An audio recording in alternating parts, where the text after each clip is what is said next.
অতি দ্রুত মোটরসাইকেল গুলো এখান থেকে বের করেন। এই 1 নম্বর কাউন্টার সামনে গরুর গাড়িটা ভিতরে ঢোকাও। এই 1 নম্বর কাউন্টার সামনে ভলেন্টিয়ার গরুর গাড়ি ভিতরে ঢোকাও, সামনে ভিড় থাকা।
ভাই 4 নম্বর কাউন্টারের সামনে মেট্রোতে যারা আছেন আপনাদেরকে বারবার বলা হইতেছে ওইদিকে কিন্তু আপনারা আপনাদের যে কাজটা হয়েছে এটাতে আপনারা কিন্তু অবহেলা করতেছে।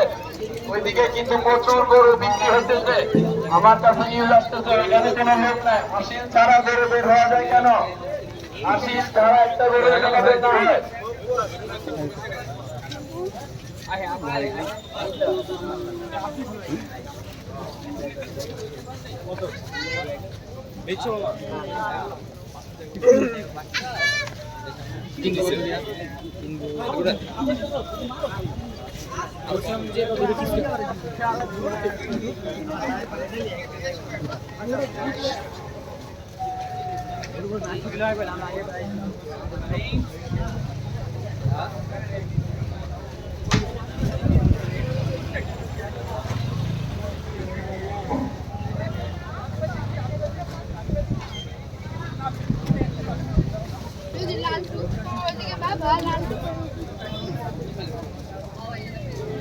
আরমান কই? আমাদের পশ্চিম পাশে 7 নম্বর কাউন্টার আপনাদের দৃষ্টি আকর্ষণ করে বলতেছি ওই পাশে ডাবল বেচাকেনা হচ্ছে ভরপুর। তো হাসিদের কি খবর? আপনারা কিন্তু দায়িত্ব অবহেলা করছেন। ব্যাপারী এবং ক্রেতাদের উদ্দেশ্যে বলতেছি নগদ